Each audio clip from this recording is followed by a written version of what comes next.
Assalamualaikum and a very good evening to the respected audience. My name is Putri Shafika binti Suryadi. I will be the moderator for our today's discussion. Our topic for today is COVID-19 and the mental health of people in Malaysia. Our discussion today will mainly focus on how the COVID-19 affect the mental health of people in Malaysia and how we adapt to the situation. We will also discuss the types of mental health. Realize or not, the outbreak of the 2019 novel coronavirus has impacted upon people around the world, not only directly through infection ended or acute illness, but also indirectly through the impact upon wider health service. There is still a lot of stigma in Malaysia about mental health, with some believing it is not acceptable to have life problems. This includes internalized stigma, which might lead people to not be honest about their condition and not seek help at times of distress. Ladies and gentlemen, before we go on further on this discussion, I would like to introduce our panelists for today's forum. Our first panelist is Prof. Nurin Khairina binti Anwar, is the Dean of Teaching in the Faculty of Psychology ESM. She did a degree psychology at UKM in 2015 and she is currently a consultant of mental health issues at the Tuanku Mukhlis Hospital, UKM. Next, our second panelist, Prof. Dr. Nur Izzatul Husna binti Abdul Aziz, is the Director of Communication in UKM. She is studied social science in psychology and media communications, graduating in 2011, and she is currently a psychologist. And our third panelist, Dr. Gen Kardhui, is a mental health specialist at Centre of Psychology and Counselling, University of Wales, Trinity, United Kingdom. She graduated with a PhD in psychology from Harvard, and she is currently a director in Centre for Psychology and Counselling, University of Wales, Trinity, United Kingdom. Last but not least, our fourth panelist, Prof. Siti Nur Hashimah binti Rasli, is a lecturer at Faculty of Psychology and Education, University Malaysia Sabah. She studied social science in psychology, graduating in 2010, and she is currently a psychologist and a lecturer. Ladies and gentlemen, without wasting any more time, we'd like to start the panel discussion. The COVID-19 pandemic and the resulting economic recession have negatively affected many people's mental health and created new barriers for people already suffering from mental illness and substance use disorder. So, Prof. Nurin, what is your perspective on this issue? Okay, so for my opinion, several previous studies have found evidence of anxiety, mental distress, formal thought disorder, and self-harm among community members during the pandemic. So at first, I'm going to talk about mental distress. Mental distress is a major public health problem that affects society as a whole, and it includes mental problems such as anxiety, depression, and somatic symptoms. What causes mental distress? One of the reasons that can cause mental distress is lockdown. Lockdown measures have increased feelings of loneliness, isolation, and restlessness, as millions of people have been quickly forced to adapt to new realities and make drastic lifestyle changes.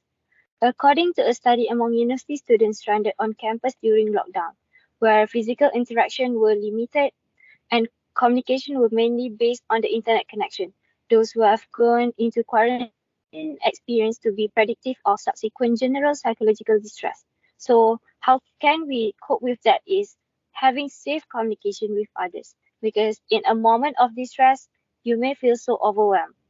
Having individual or group talk therapy. Group talk therapy is where members guide each other towards the shared goal of recovery. The COVID-19 pandemic has enormously affected by psychological well-being, social and working life of millions of people across the world.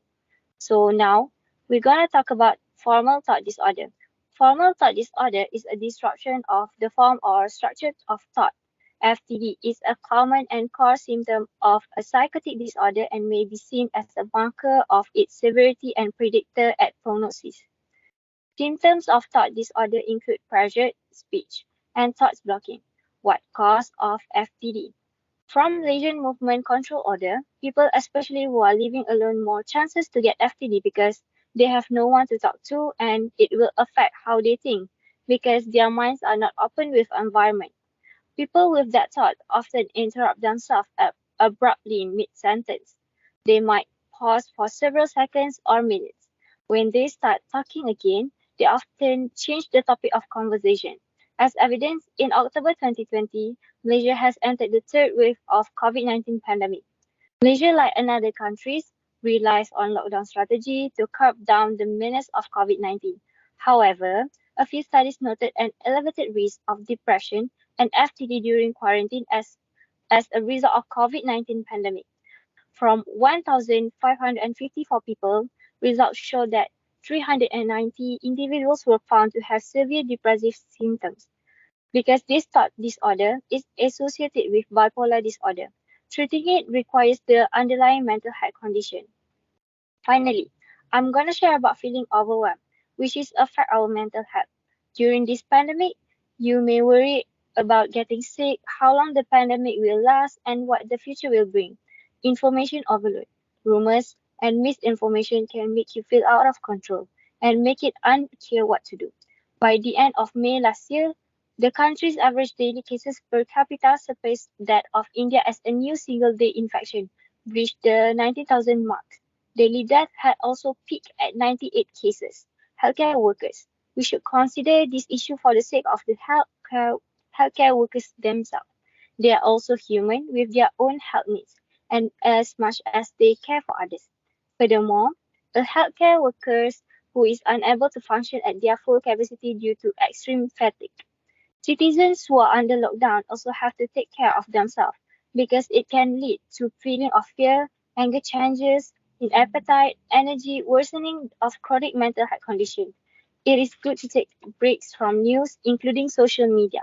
It is good to be informed, but constant information about the pandemic can be upsetting. So that is why COVID-19 pandemic affect our mental health and should spread awareness about it. That's all from me. Thank you.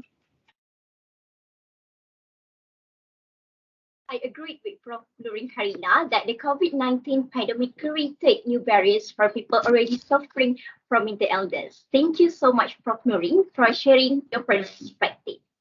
All right, dear respective audience, we'd like to continue our discussion today. With that, I will call upon our second panel, Prof. Dr. Nur Izzatul Husna binti Abdul Aziz, to share with us the type of mental illness. Thank you to Loretta. Now I would like to discuss about mental health that happened in Malaysia due to COVID-19.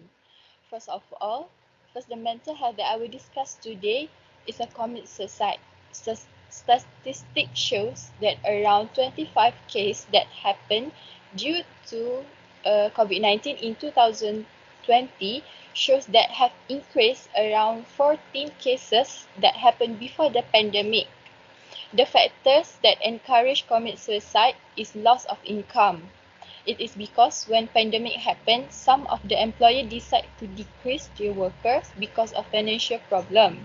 This make a life pressure to the workers who lost their job and they will decide to end their life with commit suicide. But we still can help them from end their life by sending them to the counseling session. At least in the counseling session from the professional, they will rethinking about to end their life and we will help them for the financial problem. Okay. For the second mental health that I will discuss today is about depression. Okay. Depression can happen by many causes. One of the reason is quarantine period. For the example, at the first phase of COVID-19 that happened in Malaysia, we have to quarantine around 40 days. This such a long time period that will cause a depression to a person who had to quarantine. For we know that Malaysian people were like to travel when they have such a long time period break, but when they have to quarantine, they will feel so burned out. Okay, depression not only happen to the oldest but also the youngest. For example, a student, because we know when the COVID-19 happened, we have to do online learning. But when online learning, in Malaysia, we still have one problem, that is internet. As we know that several states in Malaysia still have an internet problem. This will make a student feel so uncomfortable to learn online and feel so burnt out when they can't reach the study. Okay. The last of mental health that I will discuss is about hallucination. Hallucination is often happen to the oldest generation. For the example, people who suffer from diabetes will often to get hallucination. According to the some research that we do to the patient that have diabetes. This can cause a paranoid mind to the people that suffer from hallucination. They will be more close to the other people. This will cause a problem to help them to fight from hallucination. But I believe that if we know the right way to help them, they will be survive from hallucination and start a life like a normal people again. That's all from me. All right, thank you so much, Prof. Dr. Nur Izzatul Husna, for the elaboration on types of mental health. We'll move to the next panel. All right, regarding to our issues that we discussed for today's forum, Malaysia is as unlikely as any other country are experience diverse mental health consequences from this pandemic. With that, I would like to call upon Dr. Gen Karhui to explain more about the types of mental health. Thank you, moderator. Today, I want to discuss about the COVID-19 and the mental health of people in Malaysia. The COVID-19 pandemic has mostly affected the anxiety discover, obsessive compulsive discover, and social isolation across the world. Firstly, the COVID-19 and the mental health of people in Malaysia is easily discovered.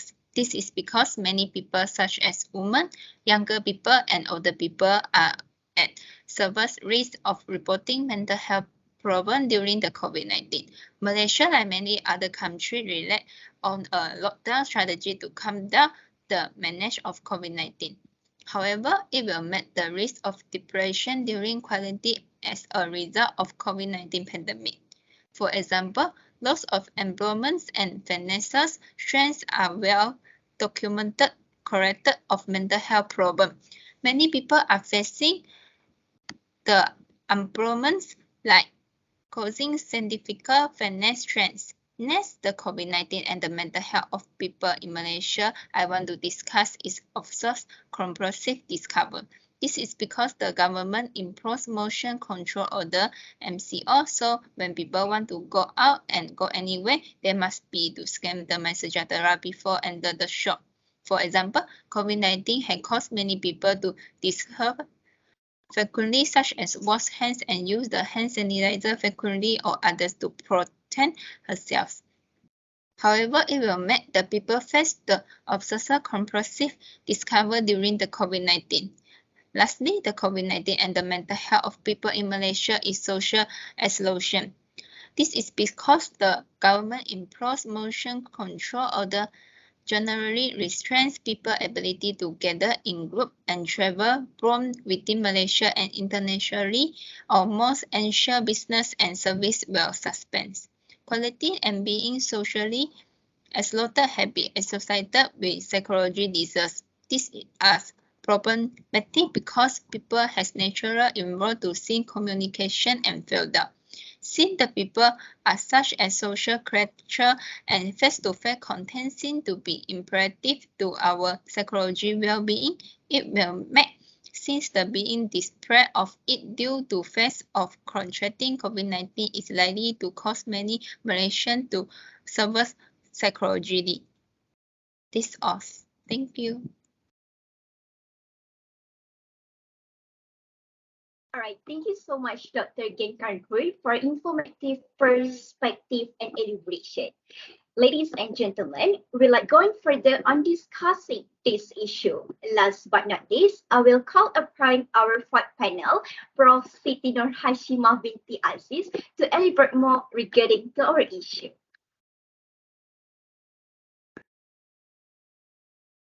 Thank you, moderator. I will continue to discuss about mental health due to COVID-19. First, the COVID-19 pandemic has made huge global impacts, including high mortality and morbidity rates, loss of income, and sustained social isolation for billions of people. The effect this crisis will have on the mental health of the population is unknown, both in the short and long term. This is minimal evidence about the acute mental health impact of large-scale epidemics across communities. Existing work has focused on those individuals directly affected by the disease. The COVID-19 epidemic had a gripping impact not only on health workers but also over general population. First, fear and anxiety will cause panic attack. During the coronavirus pandemic, panic attacks have taken on additional layers of upset. People with COVID-19 generally experience additional symptoms such as cough, fever, chills, muscle pains, sore throat, new loss of taste or smell. Panic attacks can be experienced as a sudden spike of anxiety with intense physical symptoms such as rapid heartbeat, sweating, trembling, chest pain, or discomfort. Many people who experience panic attacks report that it can feel as if they are going to die even if they are not in any imminent danger. Second, mental health can cause euphobia, an anxiety disorder that emerged from the COVID-19 pandemic. Another term we can add to that list is coronaphobia. The researchers listed several factors that can lead to coronaphobia. This includes wallowing in all the uncertainties that come with the pandemic, like whether you will get COVID-19 or if your paycheck is in jeopardy, adopting new practices and avoidance behavior, and the anxiety that can develop when you hear of world leaders and celebrities who have contracted the virus. Second, loneliness and social isolation. From that, you will get sleep deprivation. Patients with COVID-19 are most likely to report sleep problems due to symptoms of the illness that make rest difficult, such as breathing and coughing. 75% of patients have reported trouble sleeping. Negative self-esteem. During COVID, education was shifted to the virtual learning environment. Student ambiguity regarding academic accomplishment, imminent careers, change in social life, and other concerns. All these factors play a role in amplifying the stress level, anxiety, and depression worldwide. For example, university students suffer and depression after they have been online learning for over 1 year due to COVID-19 pandemic. Lastly, redundancy and financial pressure. Financial disaster. It will cause financial disaster. Is it without a doubt that the COVID-19 situation has impacted global market is in an unprecedented event, and many, including business, have been taken by complete surprise with the way things have been unfolding. For example, the global aviation sector is forced to scale back their operation as people are no longer traveling. Non-essential business, including real estate, construction, automotive, travel agencies, and retail outlets, have been forced to close. Many businesses are now finding it hard to keep up with their monthly expenses. Lastly, global unemployment. COVID-19 has led to massive job losses, particularly among youth and women. By 2022, the global unemployment rate reached 6.5%, up 1.1 percentage point from the previous year. The number of people unemployed worldwide increased by 33 million, reaching 220 million. That's all from me. Right. Thank you so much, Prof. Dr. Siti Nur Hashimah binti Ransli, for the deep elaboration regarding to our issue that we discussed today. So in conclusion, Malaysia is as likely as any other country or possibly even more so to experience devastating mental health consequences from this pandemic. The Malaysian government and the healthcare industry, especially the mental health care sector, need to be prepared for an increase in stress, depression, anxiety, substance use, trauma, and even suicide among the people. That's all for today's discussion. Till we meet again in another forum in future. Thank you.